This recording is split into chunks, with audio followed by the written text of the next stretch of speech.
மருத்துவ காப்பீடு உள்ளிட்ட பலன்கள் இன்றி நீரிழிவு நோயால் தனது வலது காலை இழக்கும் நிலையில் உள்ள ஓய்வு பெற்ற அரசு பேருந்து ஓட்டுநர் மன உளைச்சல் ஏற்பட்டு தற்கொலை செய்து கொள்ள அனுமதி கோரி நெல்லை மாவட்ட ஆட்சியரிடம் மனு அளித்துள்ள பரிதாபம் அரங்கேறியுள்ளது. திருநெல்வேலி மாவட்டம் பாளையங்கோட்டை சாந்தி நகரை 2வது தெருவில் வசித்து வருபவர் 63 வயது முதியவர் ஆறுமுகம்.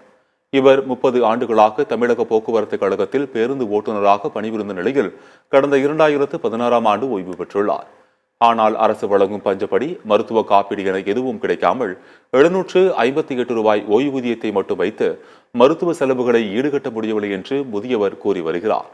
நீரிழிவு நோயால் தனது வலதுகால் செயலிழந்து காலையே நீக்கும் நிலைக்கு தள்ளப்பட்டுள்ளதாக ஆறுமுகம் தெரிவிக்கின்றார். எனவே தான் தற்கொலை செய்து கொள்ள அனுமதி வழங்குமாறு நெல்லை மாவட்ட ஆட்சியரிடம் அவர் கோரிக்கை மனு அளித்துள்ளது பரிதாபத்தை ஏற்படுத்தியுள்ளது. திருநெல்வேலி அரசு போக்குவரத்து கழகத்தில் மண்டலத்தில் ஓட்டுநர் இருந்து ரிட்டையர்ட் ஆகிட்டான் 2018.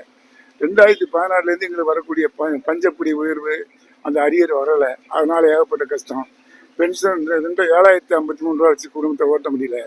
இதுக்குள்ளே எனக்கு ஹார்ட் ப்ராப்ளம்ஸ், கிட்னி பிரச்சனை, சுகரு, ப்ரெஷர் இந்த மாதிரி இருந்ததுனால ஏற்கனவே இடது கால ஆப்ரேஷனு.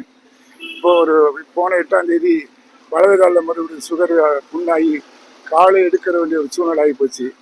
இந்த அரசாங்கம் எல்லா துறைக்கும் கொடுத்த மாதிரி எங்களுக்கும் ஓய்வு பெற்றவங்களுக்கு இன்சூரன்ஸ் கொடுத்துருந்தா எனக்கு இந்த நிலைமை வந்திருக்காது. பெல் ஆஸ்பத்திரியில் எனக்கு ட்ரீட்மெண்ட் எடுத்தால் தான் எனக்கு சரியாக வரும்னு சொன்னேன். அது கலெக்டர் ஃபண்ட்லேருந்து கொடுப்பதற்கு ஏற்பாடு பண்ணுன்னு சொல்லியிருக்கிறாரு. அப்படி அவங்க செய்யலை அப்படின்னு சொன்னால் என்னுடைய கோரிக்கையான சாவதற்கு அனுமதி கொடுக்குறேங்கிறது தான்.